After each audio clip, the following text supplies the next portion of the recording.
শুকরিয়া জানাই, যার অশেষ রহমতে আমরা একটি ন্যায়ভিত্তিক গণতান্ত্রিক মানবিক বাংলাদেশ প্রতিষ্ঠার লক্ষ্যে যাত্রা শুরু করতে পেরেছি।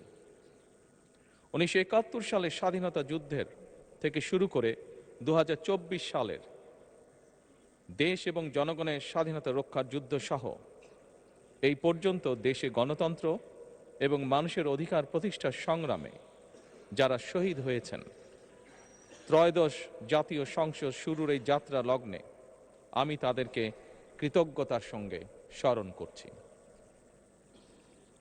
এই আন্দোলন সংগ্রামে যেসব মায়েরা তাদের সন্তান হারিয়েছেন, যেসব সন্তানেরা তাদের প্রিয়জন হারিয়েছেন, যেসব পরিবার তাদের সন্তান স্বজন হারিয়েছেন, যেসব আহত মানুষকে তাদের স্বাচ্ছন্দ্যের জীবন হারাতে হয়েছে, যেসব মানুষগুলো নির্যাতন, নিপীড়ন, রাজনৈতিক হয়রানি কিংবা মিথ্যে মামলা শিকার হয়ে সর্বস্ব হারিয়েছেন, আমি তাদের সকলের অবদানকেও কৃতজ্ঞতার সঙ্গে স্মরণ করছি।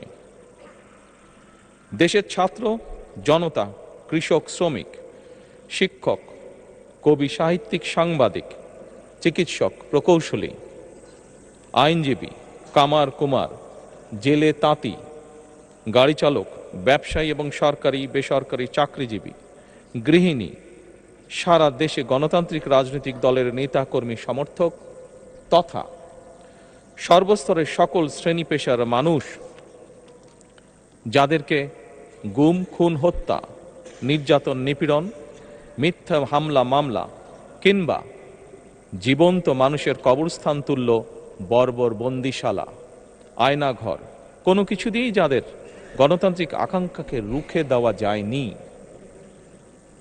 যাদের সাহসী ভূমিকায় দেশে পুনরায় গণতন্ত্র ফিরে এসেছে, আমি ত্রয়োদশ জাতীয় সংসদের এই যাত্রা লগ্নে দেশের স্বাধীনতা প্রিয় গণতান্ত্রিক আমি বীর ছাত্র জনতাকে জানাই অভিনন্দন।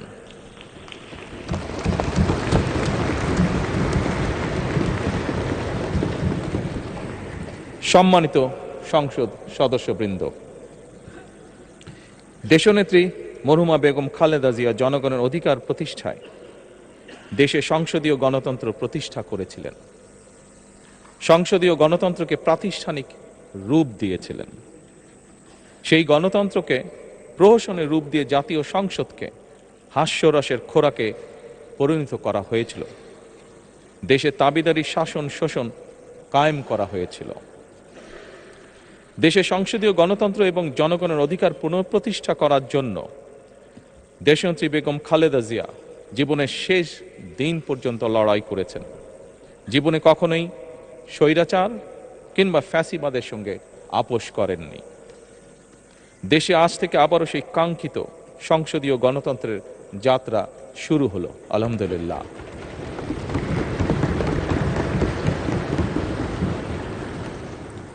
সংসদীয় রাজনীতি প্রতিষ্ঠাতা খালেদা জিয়া দেশ এবং জনগণের সাফল্যে এই শুভ মুহূর্তটি দেখে যেতে পারেননি। আজ তাই এই জাতীয় সংসদে দাঁড়িয়ে আমরা দেশ এবং জনগণের স্বার্থে আপসীর নেতৃত্ব, ব্যক্তিত্ব, স্মরণীয়, বরণীয়, অনুকরণীয় রাজনীতিবিদ মরহুমা খালেদা জিয়াকে গভীর শ্রদ্ধার সঙ্গে স্মরণ করছি।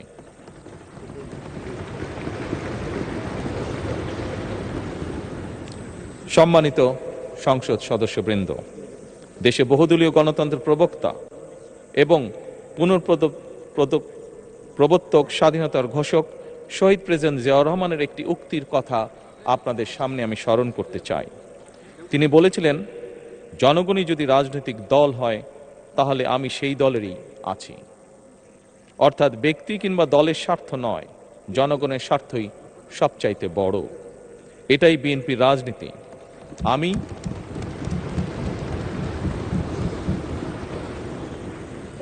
আমি প্রথমবারের মতন বাংলাদেশ জাতীয়তাবাদী দল বিএনপি থেকে জাতীয় সংসদ সদস্য নির্বাচিত হয়েছি। জাতীয় সংসদের সংসদীয় দলের নেতা নির্বাচিত হয়েছি। জাতীয় সংসদে দলের প্রতিনিধিত্ব করলেও প্রধানমন্ত্রী হিসাবে আমি এই জাতীয় সংসদে দেশের প্রতিনিধিত্ব করছি। দল মত ধর্ম বর্ণ নির্বিশেষে দেশের জনগণের প্রতিনিধিত্ব করছি। আমার রাজনীতি দেশ এবং জনগণের স্বার্থ রক্ষা করার রাজনীতি। বিএনপির রাজনীতি জনগণের জীবন মান উন্নয়ন এবং স্বনির্ভর বাংলাদেশ গড়ার রাজনীতি। প্রতিটি পরিবারকে স্বনির্ভর করাই আমাদের রাজনীতির লক্ষ্য। প্রতিটি পরিবারকে স্বনির্ভর করার মাধ্যমেই বিএনপি একটি স্বনির্ভর, সমৃদ্ধ, নিরাপদ, গণতান্ত্রিক বাংলাদেশ প্রতিষ্ঠা করতে চায়। এই লক্ষ্য অর্জনে আমি জনগণের সমর্থন এবং সহযোগিতা চাইছি। এই মহান জাতীয় সংসদে সকল দলের নির্বাচিত প্রতিজন সংসদ সদস্যের সমর্থন এবং সহযোগিতা আশা করছি।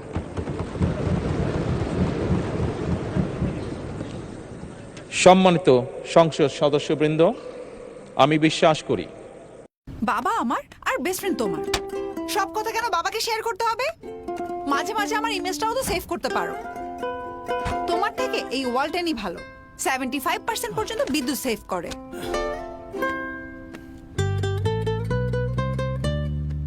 ওয়ালটন তোমার থেকেও ভালো, কোনো নয়েজ করে না।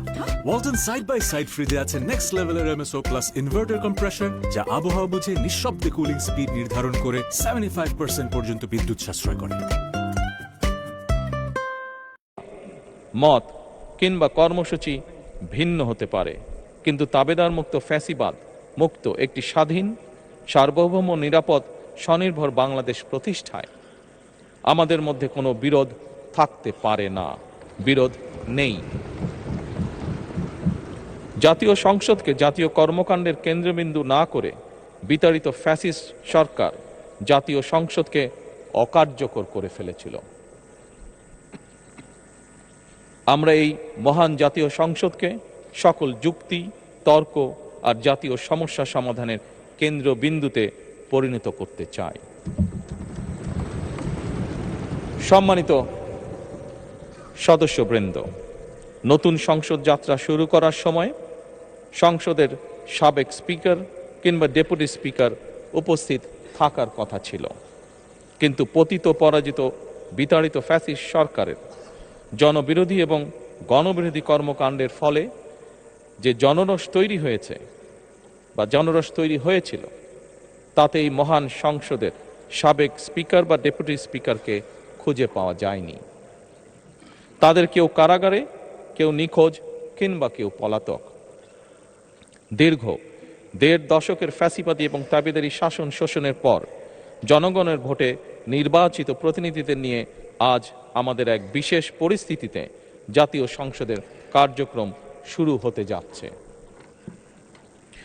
এমন পরিস্থিতিতে আমরা সংবিধান এবং সংসদের কার্যপ্রণালী বিধির বিধান অনুসরণ পূর্বক ত্রয়োদশ জাতীয় সংসদে সভাপতিত্ব করার জন্য আজ আমি প্রবীণ রাজনীতিবিদ এবং 5 বারের মতন নির্বাচিত জাতীয় সংসদ সদস্য জনাব ডক্টর খন্দকার মোশাররফ হোসেনের নাম প্রস্তাব করছি।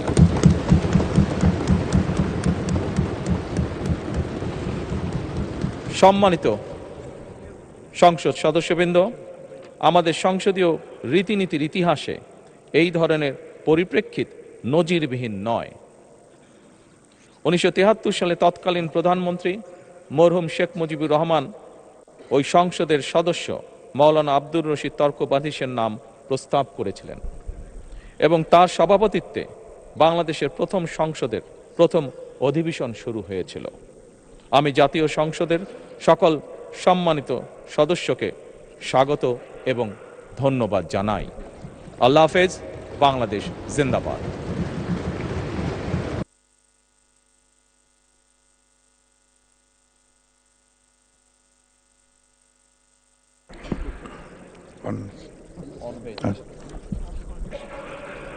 আজকের এই মহান সংসদে দাঁড়িয়ে আমরা প্রথমেই আমি শুকরিয়া আদায় করছি মহান আল্লাহ তাআলার, যার অশেষ রহমতে আজকে আমরা সমস্ত বাধা বিপত্তি পেরিয়ে এই সংসদে উপস্থিত হতে পেরেছি, নির্বাচিত আসতে পেরেছি। আজকে এই অধিবেশনের সভাপতিত্ব করার জন্য আমাদের দলীয় প্রধান, সংসদ নেতা, আমাদের প্রধানমন্ত্রী যে প্রস্তাব করেছেন ডক্টর খন্দকার মোশাররফ হোসেনের নাম, আমি আমাদের দলের পক্ষ থেকে এটাকে পূর্ণ সমর্থন জানাচ্ছি।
বিসমিল্লাহির রহমানির রহিম।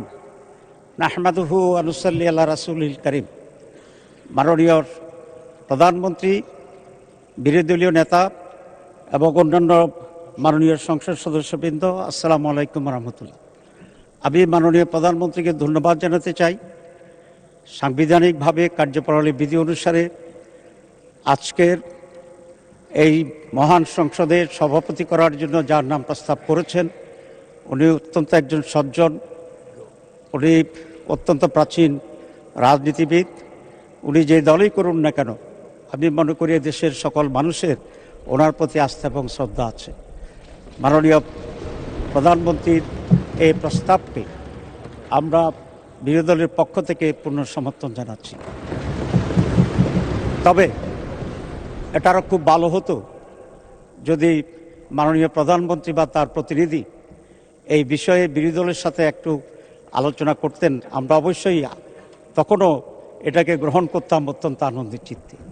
তো আমি আশা করি আগামীতে এই ধরনের যে সমস্ত বিষয় আসবে আলোচনা করা সম্ভব। তো সরকারি দল বিরোধী দলের সাথে আলোচনা করলে পূর্বান্নেই এটার পরিবেশটি আরও উন্নত হয়।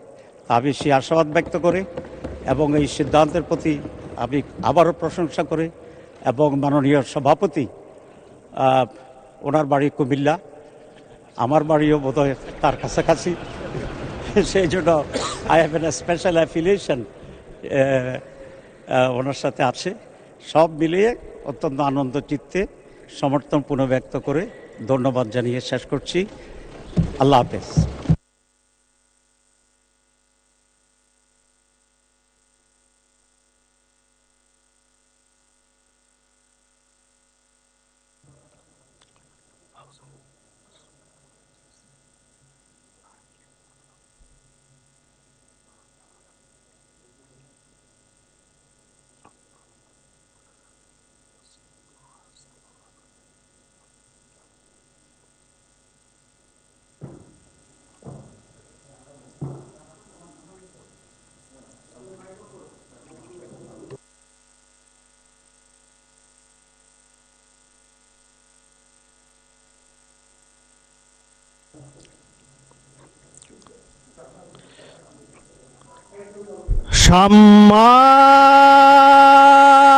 সম্মানিত সদস্য বৃন্দ,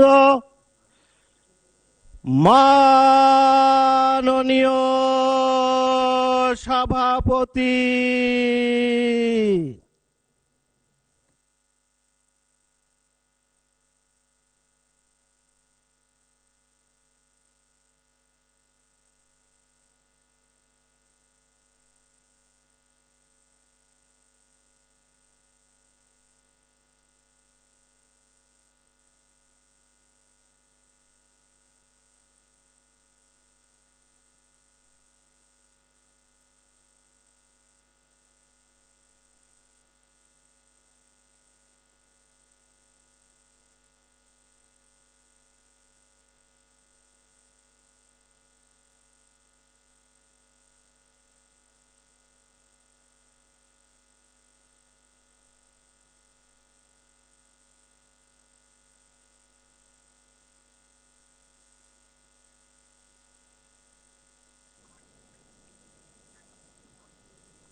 বিসমিল্লাহির রহমানির রহিম।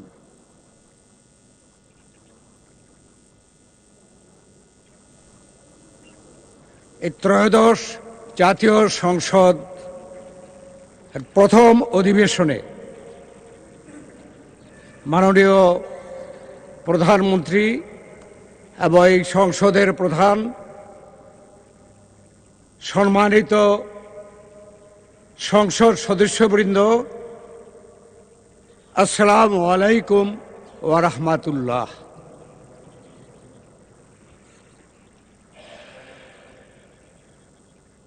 মাননীয় সদস্যবৃন্দ, স্বাধীন সার্বভৌম গণপ্রজাতন্ত্রী বাংলাদেশের আপামর জনগণের আপসহীন সংগ্রাম, ছাত্র জনতার রক্তক্ষয়ী গণ অভ্যুত্থানের ফলে দীর্ঘ 1.5 যুগের স্বৈরাচারী ফ্যাসিস্ট শাসনের অবসান এবং জনগণের স্বতঃস্ফূর্ত অংশগ্রহণে সুষ্ঠু, নিরপেক্ষ, উৎসবমুখর ত্রয়োদশ জাতীয় সংসদের নির্বাচনের মাধ্যমে কাঙ্ক্ষিত গণতন্ত্রে উত্তরণের এই সন্ধিক্ষণে ত্রয়োদশ জাতীয় সংসদের প্রথম অধিবেশনে আপনাদেরকে স্বাগত ও অভিনন্দন জানাই।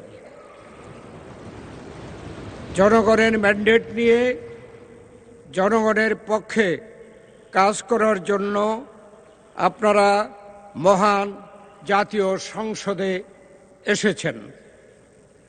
এ এক মহৎ দায়িত্ব এবং গৌরবের বিষয়। দেশপ্রেমের সুমহান মন্ত্র বুকে ধারণ করে দেশ মাতৃকার তরে আপনাদের অঙ্গীকার পালনে আপনাদের সক্রিয় দায়িত্বশীল অংশগ্রহণ গণতন্ত্রের নূতন করে অগ্রযাত্রাকে আরও গতিশীল ও সমৃদ্ধ করবে, এ আমাদের দৃঢ় বিশ্বাস। জনগণের প্রত্যাশা পূরণ, গণতন্ত্রের ভিত সুদৃঢ়করণ, স্বচ্ছতা, জবাবদিহিতা ও সুশাসন প্রতিষ্ঠায় আমাদের ঐক্যবদ্ধ নিরলস প্রয়াস অব্যাহত রাখতে হবে। মাননীয় সংসদ সদস্যবৃন্দ,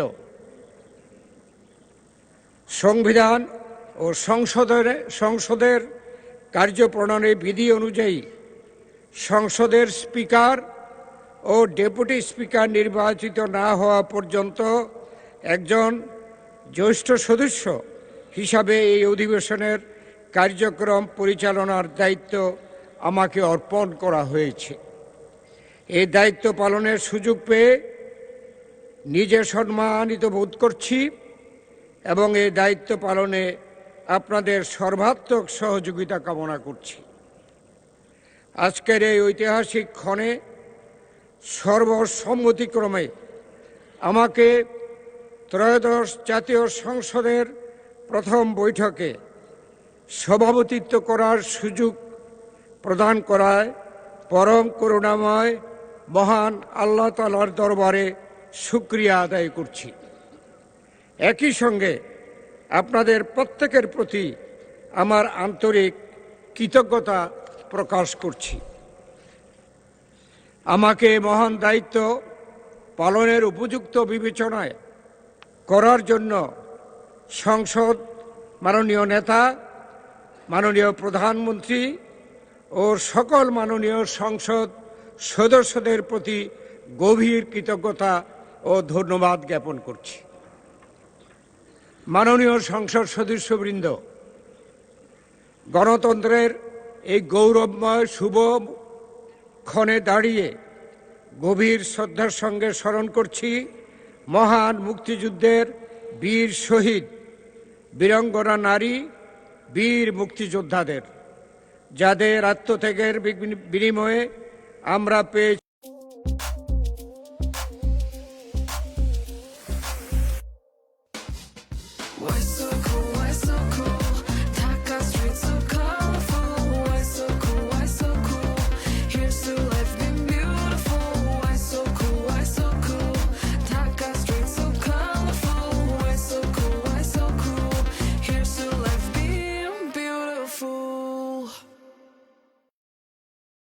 গঠন আমাদের গণতন্ত্র পুনরুদ্ধারের এক গুরুত্বপূর্ণ মাইল ফলক। দীর্ঘ 18 বছর পর জনগণ নির্বিঘ্নে ভোটাধিকার প্রয়োগের সুযোগ পেয়েছে।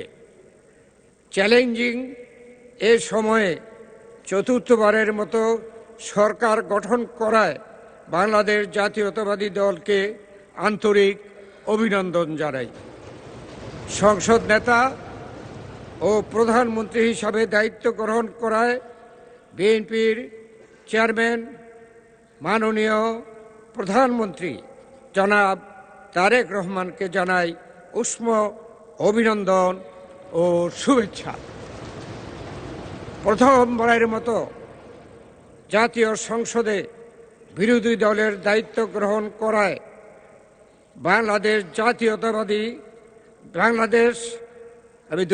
বাংলাদেশ জামায়াতে ইসলামকে আমি অভিনন্দন জানাচ্ছি।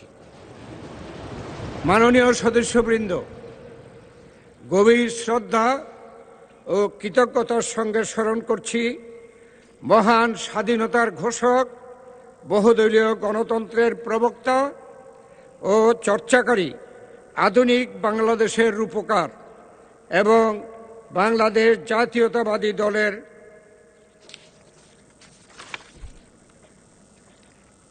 প্রতিষ্ঠাতা চেয়ারম্যান শহীদ রাষ্ট্রপতি জিয়াউর রহমানকে। 1971 সালের মুক্তিযুদ্ধের সূচনা লগ্নে তিনি স্বাধীনতার ঘোষণা দিয়ে সমগ্র জাতিকে মুক্তিযুদ্ধে উদ্বুদ্ধ করেন। পরবর্তীতে বীরত্বের সঙ্গে যুদ্ধ করে স্বাধীনতা অর্জনে গুরুত্বপূর্ণ ভূমিকা রাখেন। একই সাথে স্মরণ করছি গণতন্ত্রের অগ্রযাত্রায় শ্রেষ্ঠ অদম্য নারী, গণতন্ত্রের মানসকন্যা, আপসহীন নেত্রী বেগম খালেদা জিয়াকে।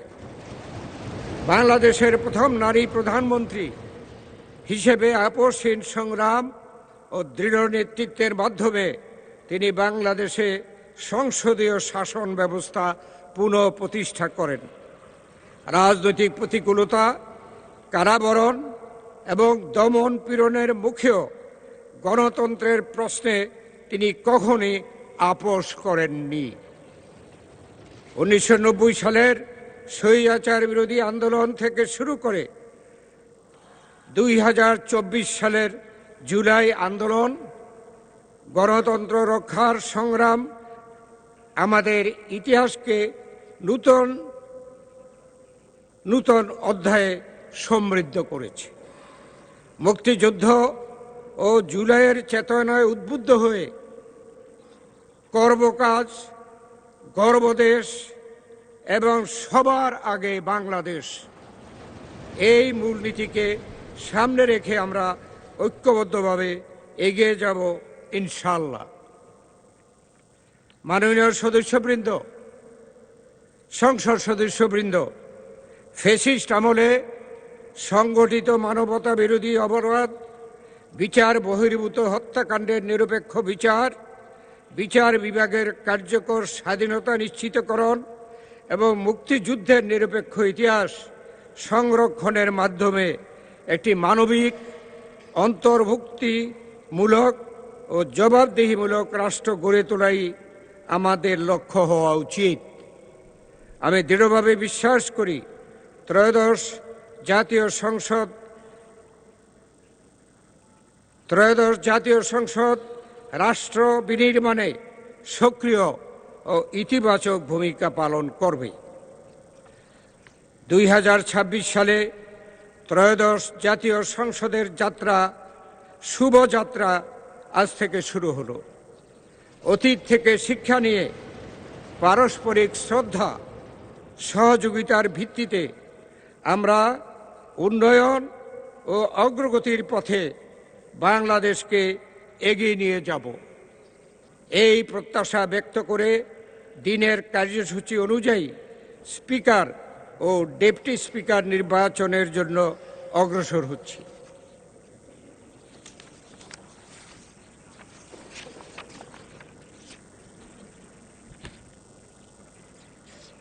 মাননীয় সংসদ সদস্যবৃন্দ, আজকের দিনের কার্যসূচি অনুযায়ী এখন স্পিকার ও ডেপুটি স্পিকার নির্বাচন।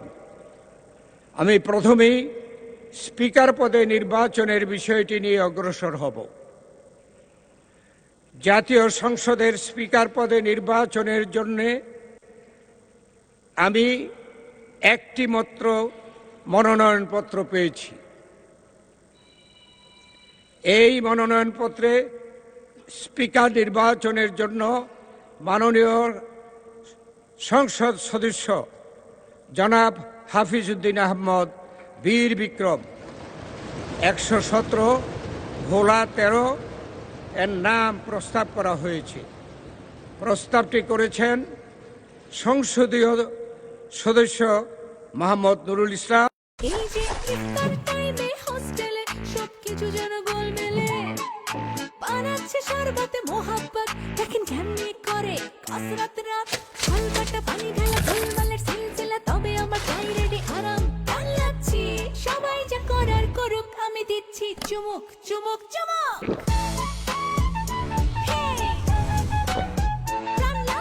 ইফতারিতে প্রাণ লাগছি, খুব খাচ্ছি, আরাম পাচ্ছি।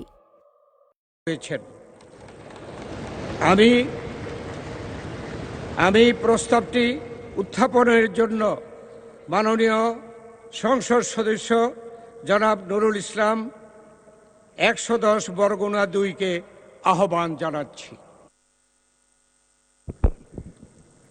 মাননীয় স্পিকার, মাননীয় সভাপতি, আজকের এই মহান সংসদে আমাদের সকল সদস্যবৃন্দের নিয়ে আমাদের সংসদ নেতা জনাব তারেক রহমান সাহেবের নেতৃত্বে আমরা এখানে উপস্থিত পেরে আল্লাহর শুকর আদায় করছি। মাননীয় সভাপতি, আজকের এই মহান জাতীয় সংসদে মাননীয় স্পিকার হিসেবে 117 ভোলা 3 জনাব হাফিজউদ্দিন আহমদ বীর বিক্রম তাকে মাননীয় সংসদ স্পিকার হিসেবে নির্বাচিত করার জন্য আমি প্রস্তাব উত্থাপন করছি।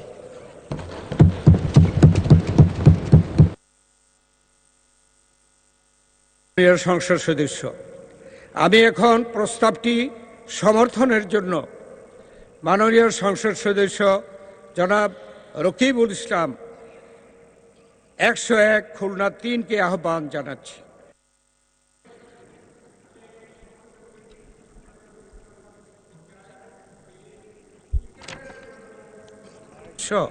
জনাব হাফিজউদ্দিন আহমেদ বীর বিক্রম, তিনি 117 ভোলা 3-এর সংসদ সদস্য।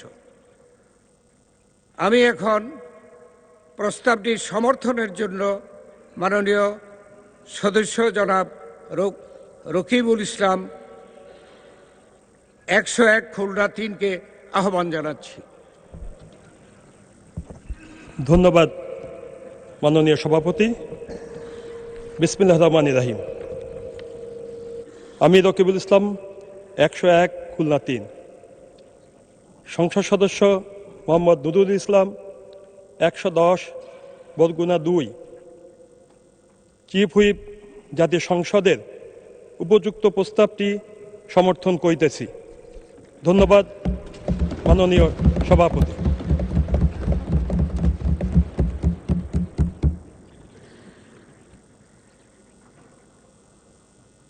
সম্মানিত সংসদ সদস্যবৃন্দ, স্পিকার পদে নির্বাচনের জন্য মাত্র একটি মনোনয়ন পাওয়া গেছে। এ অবস্থায় মাননীয় সংসদ সদস্য জনাব হাফিজউদ্দিন আহমদ বীর বিক্রমকে স্পিকার পদে নির্বাচিত হয়েছে বলে ঘোষণা করা যেতে পারে, কিন্তু কার্যপ্রণালী বিধির 8 বিধিতে স্পিকার পদে নির্বাচন সম্পর্কিত প্রস্তাব ভোটে দেওয়ার বিধান থাকায় আমি প্রস্তাবটি সংসদের সামনে পেশ করছি। সংসদের সামনে প্রশ্ন হচ্ছে, নির্বাচনী এলাকা 117 ভোলা 3 থেকে নির্বাচিত মাননীয় সংসদ সদস্য জনাব হাফিজউদ্দিন আহমদ বীর বিক্রমকে বাংলাদেশ জাতীয় সংসদের স্পিকার পদে নির্বাচিত করা হোক। যারা এই প্রস্তাবের পক্ষে আছেন তারা হা বলুন। যারা এই প্রস্তাবের বিপক্ষে আছেন তারা না বলুন।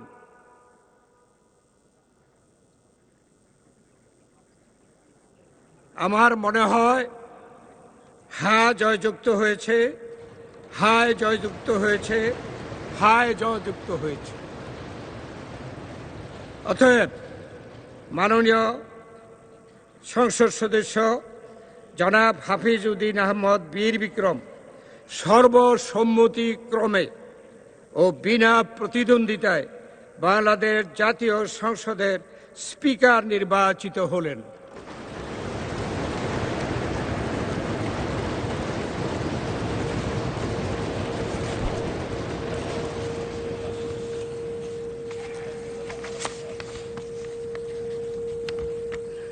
সম্মানিত জাতীয় সংসদ সদস্যবৃন্দ, আমি এখন ডেপুটি স্পিকার পদে নির্বাচনের বিষয়টি নিয়ে অগ্রসর হব। জাতীয় সংসদের ডেপুটি স্পিকার পদে নির্বাচনের জন্য আমি একটি মাত্র মনোনয়নপত্র পেয়েছি।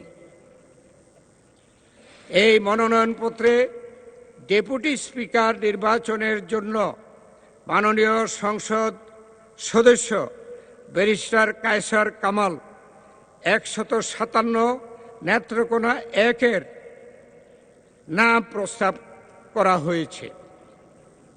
প্রস্তাবটি করেছেন মাননীয় সংসদ সদস্য জনাব এম রুহুল কুদ্দুস তালুকদার দুলু, 59 নাটোর 2, এবং এই প্রস্তাবটি সমর্থন করেছেন মাননীয় সংসদ সদস্য জনাব ABM আশরাফ উদ্দিন নিজাম।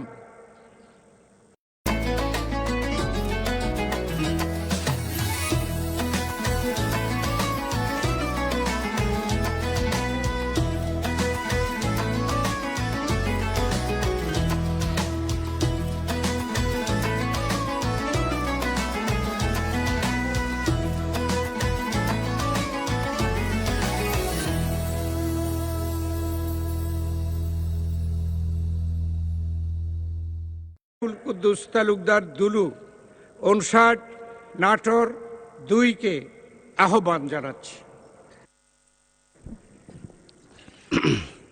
বিসমিল্লাহির রহমানির রহিম। মাননীয় সভাপতি, আপনাকে ধন্যবাদ। আমি এম রুহুল কুদ্দুস তালুকদার দুলু, 59 নাটোর সদর 2 প্রস্তাব করিতেছি যে এই সংসদ নির্বাচনী এলাকা নাম্বার 157 নেত্রকোনা 1 হতে নির্বাচিত মাননীয় সংসদ সদস্য ব্যারিস্টার কায়সার কামালকে জাতীয় সংসদের ডেপুটি স্পিকার পদে নির্বাচন করিতেছি। ধন্যবাদ মাননীয় সভাপতি। আমি ডেপুটি স্পিকার হিসাবে আমি প্রস্তাব করছি। মাননীয় সংসদ সদস্যবৃন্দ, ডেপুটি স্পিকার পদে নির্বাচনের জন্য মাত্র একটি মনোনয়নপত্র পাওয়া গেছে। এই অবস্থায় barrister Kaiser Kamal deputy speaker পদে নির্বাচিত হয়েছে বলে ঘোষণা করা যেতে পারে।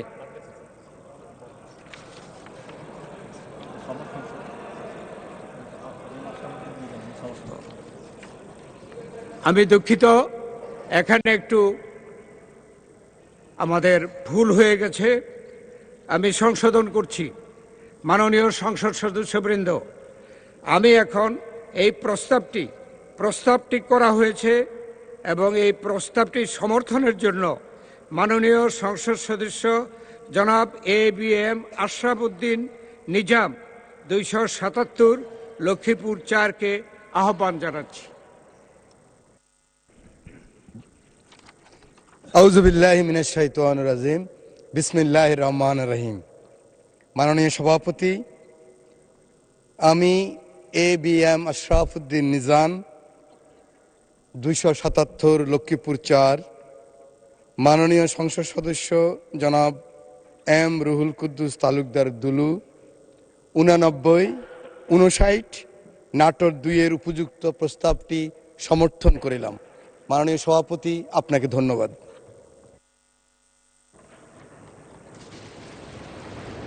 মাননীয় সংসদ সদস্যবৃন্দ, ডেপুটি স্পিকার পদে নির্বাচনের জন্য মাত্র একটি মনোনয়ন পাওয়া গেছে।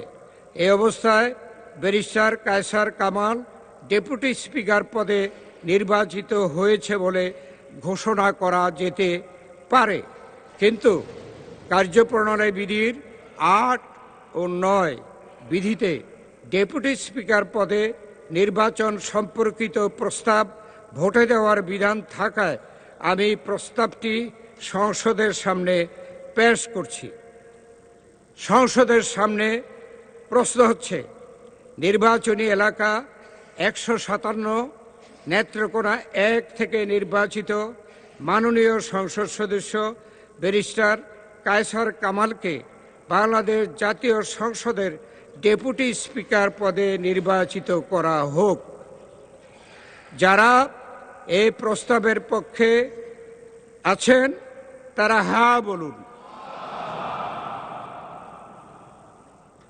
যারা এই প্রস্তাবের বিপক্ষে আছেন তারা না বলুন।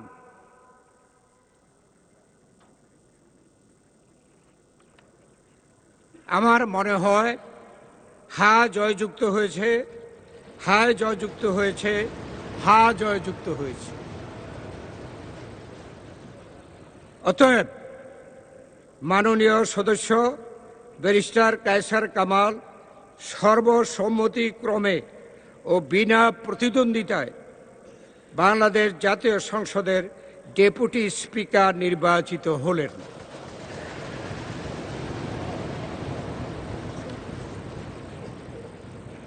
মাননীয় সংসদ সদস্যবৃন্দ, আপনাদের এ পর্যন্ত এই অধিবেশনে সহযোগিতার জন্য ধন্যবাদ জানিয়ে আমি সংসদের বৈঠক 30 মিনিটের জন্য বিরতি ঘোষণা করলাম। আপনাদের সকলকে ধন্যবাদ।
$430